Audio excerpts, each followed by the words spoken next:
There are better performers than him, he said. I couldn't move. 15 years of my life reduced to 8 dismissive words by a man who'd been here all of 3 months. Everyone's face is blurred except for Reeves, our shiny new CEO. He smirked as he glanced at his Rolex. The projections I'd created, showing a 27% performance improvement in our core systems, trembled in my grip. Eric has been instrumental in, started Diane from legal, but Reeves cut her off with a raised hand. We appreciate your service, of course. His voice dripped with rehearsed sincerity. But as I've explained to the board, Axiom needs fresh perspectives. Disruption. People who understand the future, not just the past. My throat closed. The quarterly projections I'd stayed up until 4 a.m. perfecting glowed on the screen behind me. Projects I'd birthed, teams I'd built from nothing. The Atlas architecture that had taken 3 years of my life to conceptualize and implement. My magnum opus, now hanging in limbo.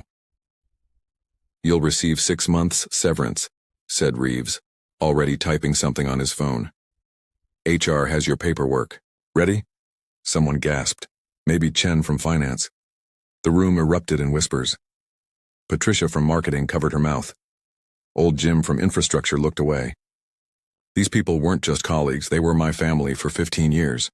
This is highly irregular, said Vincent, our longest-serving board member.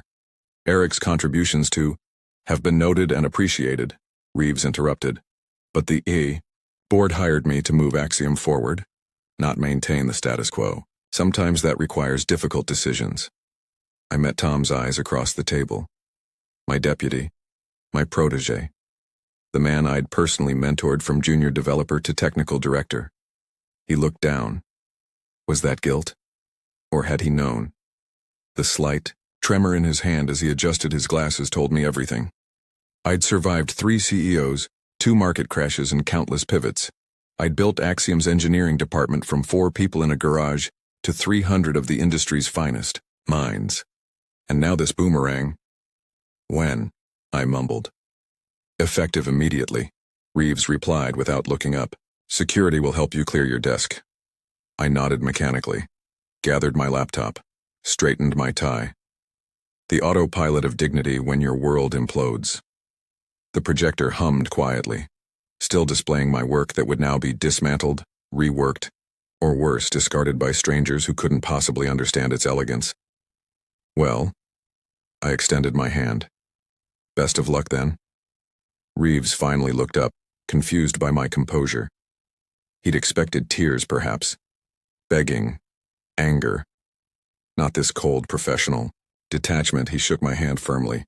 Your badge, please, he said, palm outstretched. I unclipped it slowly. 15 years of access, influence, and identity severed with a small plastic rectangle. The weight of it in my palm felt impossible, heavier than it had any right to be. 15 years of 3 a.m. crisis calls, of breakthrough moments, of celebration dinners and emergency patches, all distilled into this small piece of plastic with my slightly younger face printed on it. I'll need your encryption keys as well, Reeves added. All of them. I reached into my pocket and handed him the USB key that contained my security certificates. What he didn't know, what nobody knew, was that I'd created backdoor access points. Years ago. Not for anything nefarious, just engineering pragmatism. Emergency access for systems so complex they sometimes needed intervention outside normal channels. As the door closed behind me, I heard him say, Now, regarding the Atlas project. That was my Atlas project. Marcus, a security guard I'd known, for 12 years, waited awkwardly outside. I'm sorry, Mr. Harmon, he murmured, not meeting my eyes. They've asked me to. You know. It's fine, Marcus, I said, the surreal calm still carrying me. Just part of the job. We walked in silence through corridors I'd helped design, past the innovation lab I'd fought to fund, past the wall of patents, 16 with my name on them. Engineers looked up as we passed, confusion and alarm spreading across their faces. News travels fast in tech companies. Melissa, my executive assistant for the past decade, stood by my office door, eyes red-rimmed. They told me 20 minutes ago, she whispered. I couldn't warn you. They were watching. It's not your fault, I said automatically. I've boxed your personal items, she said, gesturing to 2 cardboard containers. So small, I thought. 15 years reduced to 2 boxes. My office, corner suite, view of the bay, already felt foreign. Someone had removed my framed picture of the original team from the wall, leaving a lighter rectangle on the paint. "Your personal devices need to be wiped," Marcus said apologetically, pointing to my laptop. "I understand."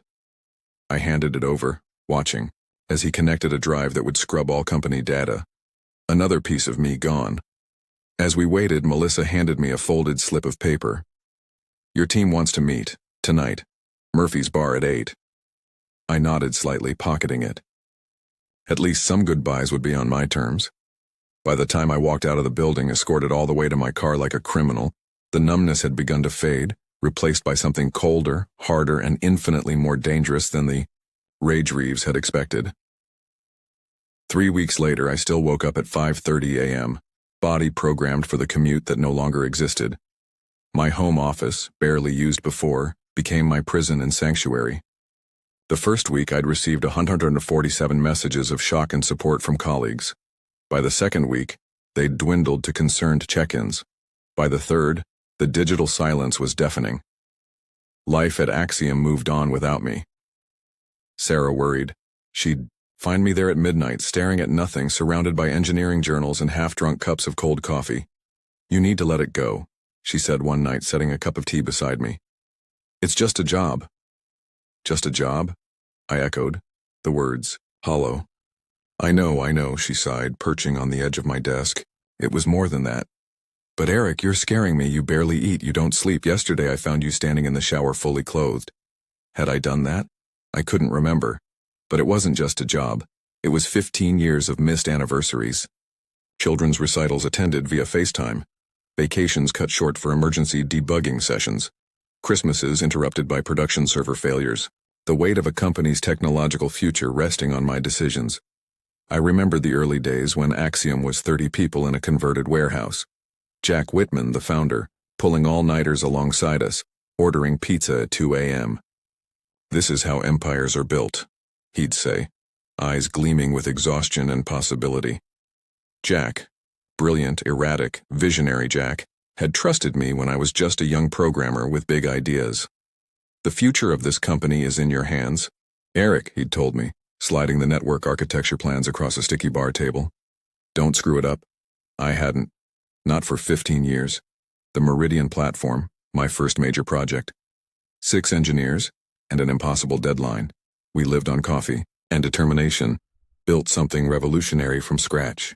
That success put us on the map. I remembered the moment we'd launched, the server room humming with tension, all of us staring at performance monitors. When the traffic hit and the systems held, we'd erupted in cheers. Jack had opened champagne, right there among the servers against all safety protocols. "To Eric," he'd toasted, "the wizard who made impossible code work." Then came the government contracts, the IPO. Our team grew from dozens to hundreds. I handpicked them all, mentored them. Some nights I'd walk through the quiet office at midnight, seeing the glow of monitors where dedicated engineers worked on problems they found too fascinating to leave. The Murphy's Bar meeting after my firing had been brutal. 20 senior engineers, shell-shocked and angry. They'd offered to quit and protest. I'd talked them out of it. "The company needs you," I'd said. "The products need you." "What about you?" asked Janine, my infrastructure lead. "What will you do?" I hadn't known then. "Remember that time in Denver?" my wife asked one evening, breaking into my reverie. "When you fixed that server crash from our hotel bathroom at 3 a.m.? I laughed despite myself. The kids thought I fell in. "And Tokyo? When you took that video call during our anniversary dinner? The Nakamura deal would have lost millions if it fell through." I rubbed my eyes. "I always thought it would be worth it in the end." "You gave that company everything," Sarah said quietly. "Your time, your health. Those migraines last year that sent you to the ER, that bleeding ulcer, all for Axiom." I nodded, remembering the hospital ceiling, the doctor's stern warnings about stress. "Remember when Sophie had her tonsils out and you were coding from the recovery room?" Sophie, our daughter, now in college studying computer science because she'd grown up watching her father make magic with keyboards. She'd called me the day after the firing, furious on my behalf. "They can't do this to you, Dad. You are Axiom." The irony wasn't lost on me. All those sacrifices to build something lasting, only to be discarded like obsolete hardware. My team needed me. They just didn't know it yet. The Atlas project was too complex for newcomers to understand its architecture. The security protocols I'd designed had backdoors only I fully comprehended. Not vulnerabilities exactly, just engineering pragmatism. I shook my head. Jack had retired to his yacht 3 years ago, board membership in name only. The company had evolved, or devolved, beyond his control. The last time I'd seen him, at the company's 10th anniversary, he'd seemed distant, already disconnected from his creation. "Suits run the show now, Eric," he'd said, clinking glasses with me. "Thank God I've got you watching the engine room." Only I wasn't watching it anymore. On my desk sat job offers from 3 competitors. Generous packages, C-suite positions. Neural Systems wanted me as their CTO. Quantum Dynamics offered a VP role with stock options that could make me wealthy. Teleris promised a blank check to build whatever team I wanted. But something held me back. A quiet, cold feeling taking root where the shock had been. "Maybe it's for the best," I told Sarah, not believing it. "A fresh start." "You don't mean that," she said, seeing through me as she always did. "Not yet, anyway." That night I dreamed of the Axiom building. But in the dream I couldn't get past the lobby. My keycard kept being rejected while Reeves watched from behind glass doors, laughing silently. In the dream I grew smaller and smaller until I disappeared entirely, while the building transformed into something unrecognizable. I woke up at 3 a.m., drenched in sweat but with clarity cutting through the mental fog of the past weeks. Sitting in the darkness, I opened my laptop. The screen's glow illuminated the determination now settling into my features. This wasn't about getting another job. This wasn't even about money. This was about legacy, about justice, about making Reeves understand exactly what he'd discarded. By morning I had a plan. "You look different," Sarah said over breakfast, studying my face carefully. "I feel different," I replied, and for the first time in weeks I ate every bite on my plate. I started small. Created a new email address, set up encrypted channels, reactivated old professional connections with casual coffees and innocent-seeming questions. Just catching up, I'd say. What's the word at Axiom these days? People love to talk when they think you're no threat, especially to someone they respect who's been wronged. Information flowed to me like water seeking its level. The Atlas project was behind schedule. Reeves had brought in his own team, flashy Silicon Valley types with impressive pedigrees but no institutional knowledge. They were gutting my architecture without understanding its interdependencies. "Total nightmare," confided Chen over beers. "Nobody understands how the security protocol interfaces with the legacy systems. Your documentation is thorough, but there are things that were just in your head." I nodded sympathetically. "Growing pains. They'll figure it out." "Tom's hanging by a thread," he continued. "Reeves keeps undermining him in meetings. So much for loyalty." I felt an unexpected pang for my former deputy. Meanwhile, I created a detailed map of Axiom's systems, their strengths, their pressure points. I wasn't planning anything illegal, just a strategic application of knowledge. I quietly purchased small amounts of Axiom stock through different accounts. Nothing suspicious, just enough to monitor shareholder communications more closely. In my garage, I set up a workstation mirroring my old development environment. Not to hack, just to test theories, to simulate scenarios. "You seem better," Sarah observed one morning. "More focused." "I'm moving on," I said, which wasn't exactly a lie.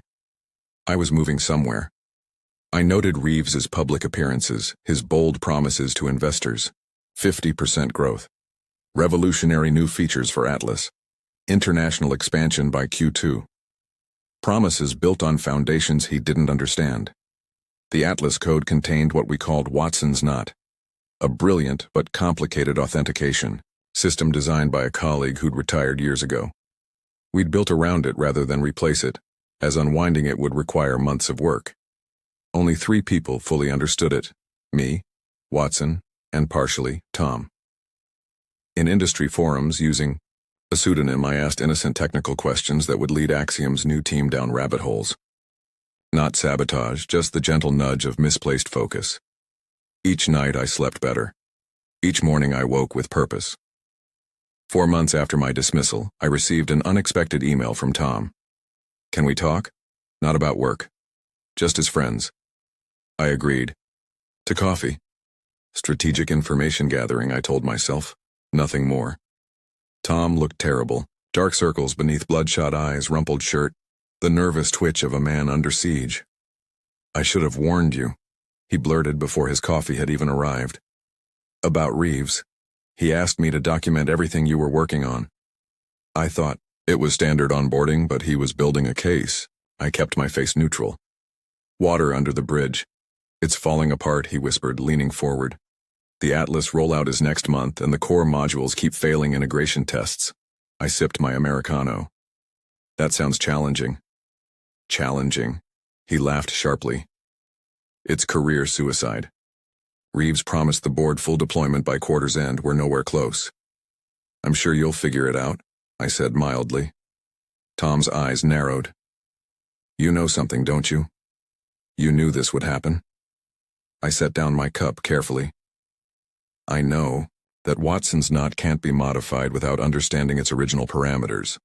I know that my documentation explicitly states that. Reeves said your documentation was intentionally obtuse. His new team rewrote half of it." "Perfect." I fought to keep my expression concerned rather than pleased. "If you wanted to," Tom ventured, "you could consult. Unofficially, name your price." "Not interested." I stood, leaving cash for both coffees. "Good luck, Tom." That afternoon, I made 3 strategic moves. First, I published a theoretical paper on security vulnerabilities in enterprise systems like Axioms, not naming names, but clear to anyone in the industry. I'd been saving it for a rainy day. Second, I called an old friend at TechWire who'd been trying to get my take on the leadership change at Axiom. I finally had comments, all carefully within legal boundaries. Third, I set up a script to monitor Axiom's public-facing test servers, looking for signs of the inevitable crisis. Not interfering, just watching. Within days, industry forums buzzed about my paper. Questions arose about Axiom's security protocols. A minor investor called for an audit. Reeves dismissed the concerns publicly as theoretical fear-mongering from disgruntled former employees. But privately, according to my sources, he ordered a full security review, pulling resources from the already struggling Atlas team. The first domino had fallen. 2 weeks later, during the final integration testing, Atlas failed catastrophically. Not because of anything I'd done, simply because they'd ignored warnings in my documentation. The error cascaded through interconnected systems, temporarily exposing customer data. No actual breach occurred, but the damage control began immediately. Axiom stock dipped 7%. Tom called it midnight frantic. "They're saying it's my fault that I missed critical security protocols." "Did you?" I asked calmly. "I followed the new team's recommendations. They said your system was over-engineered." I said nothing. "You knew," he whispered. "You knew this would happen." "I knew that ignoring 15 years of institutional knowledge had consequences," I replied. "Good night, Tom." The next morning, 3 more dominoes fell in rapid succession. Whistleblower, not me, leaked emails showing Reeves had been warned about security concerns but pressed forward to meet arbitrary deadlines. TechWire published my interview, where I clinically outlined the challenges of modernizing complex systems without proper transition planning. And most devastatingly, a small bug in the public-facing website, introduced during the rushed changes, began showing different pricing to different customers, violating several regulations. I watched it all unfold from my home office, neither helping nor hindering. The systems were simply behaving according to their nature when mishandled. Axiom's stock dropped another 12%. Day 7 of what industry blogs now called Axiom Gate, the board called an emergency meeting. I didn't need inside information anymore. The drama was playing out in real time across financial news. Axiom's stock had plummeted 43% in a week. Institutional investors were demanding answers. The Atlas project was publicly delayed indefinitely. Tom was fired along with 3 senior managers, sacrificial lambs. He texted me a single word. "Why?" I didn't respond. This wasn't about Tom. On day 9, the SEC announced an investigation into whether Reeves had misled investors about Axiom's readiness to deploy Atlas. 3 major clients suspended their contracts pending security reviews. The technical problems were fixable. I knew that better than anyone. But the crisis of confidence was terminal. With each passing day as fixes failed and new issues emerged, the narrative solidified. Axiom was in free fall. Reeves made a desperate public statement, blaming inherited technical debt and previous management decisions. The transparent attempt to shift blame only accelerated the collapse. By day 12, board members began resigning. The stock fell below its IPO price for the first time in Axiom's history. I received a LinkedIn message from Jack Whitman himself. "This is a goddamn travesty. Call me." I didn't. Not yet. The end game was approaching. On day 14, Reeves was called before Axiom's stock stabilized momentarily on the news, then continued its decline as investors realized a CEO change couldn't solve fundamental technical issues. That afternoon, my phone rang. Unknown number. "We need to talk," said the voice of Howard Bennett, Axiom's board chairman. "Name your terms." The Axiom lobby felt strange after 6 months away. Same modern furniture, same ambient lighting, but everything somehow diminished. Or perhaps I had changed. The security guard nodded respectfully. "Good to see you again, sir." Bennett waited in the conference room with the remaining board members. No pleasantries, just grim faces and coffee gone cold. "The situation is worse than publicly known," Bennett said after I sat down. "We've lost core functionality in systems nobody fully understands." I nodded. "I'm aware. We're prepared to offer reinstatement as CTO, full autonomy, doubled compensation." His voice was steady, but his fingers tapped nervously on the table. "We need you to fix this." I let the silence stretch uncomfortably. "I'm not interested in returning to Axiom," I finally said. Shock rippled visibly through the room. "Then why are you here?" Bennett asked. I opened my laptop and turned it toward them. On the screen was a detailed recovery plan, one I'd spent months perfecting. Not just fixes, but a completely new vision for Axiom's technical infrastructure. "I'm starting a specialized consulting firm," I explained. "My team will stabilize your systems and train your engineers on proper maintenance. You'll pay my company $10 million for the first year, with a 3-year minimum contract." "That's extortion," someone muttered. "That's the market rate for salvaging a billion-dollar company," I corrected calmly. "And it's considerably less than you've lost per day during this crisis." Bennett studied me. "You didn't cause this collapse, but you saw it coming." "I understood the systems better than those who changed them," I replied simply. After 3 hours of negotiation, we reached terms. My new consulting firm would take control of recovery operations, with payments structured to incentivize speed, without compromising quality. I would personally oversee the reconstruction of Atlas. As I left the building, a text came through from Jack Whitman. "Heard the news. Smart play. Dinner soon?" Outside, the autumn air felt crisp and clean. I loosened my tie and looked up at the Axiom sign glowing against the darkening sky. Not my company anymore. Something better. Now they needed me more than I had ever needed them, Sarah called as I reached my car. "How did it go?" she asked. "They accepted my terms," I said, allowing myself the first real smile in months. "All of them." "So it worked," she said quietly. "Your patience, your plan." I thought about denial, about pretending this had all been coincidence rather than calculation. But Sarah deserved better. "Yes," I admitted. "It worked." "Are you happy now?" she asked. I considered the question carefully, watching Axiom employees streaming out of the building, their futures now partially in my hands again, but on my terms. "Not happy," I finally answered. "Satisfied." I started the car and headed home, already planning tomorrow's first moves. In the end, they hadn't just needed my code, they'd needed my chaos.